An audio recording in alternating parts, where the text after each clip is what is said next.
பன்னியையும் குறித்து ரொம்ப ஒரு வித்தியாசமாக சொல்லியிருக்கு.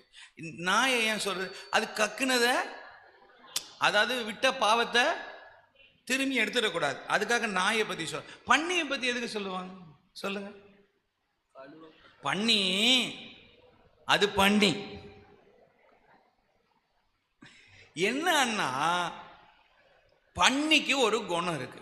என்னன்னா, அது கீழேயே பார்க்கும். சொல்லுங்க, பன்னி கீழேயே பார்க்கும். நீங்க சொல்ற வரைக்கும் விட மாட்டேன். திருவிருந்த சீக்கிரம் முடிக்கணுமா வேணாமா? சொல்லுங்க, பன்னி கீழேயே பார்க்கும். ஒரு நாள் மேலே பார்க்கும்.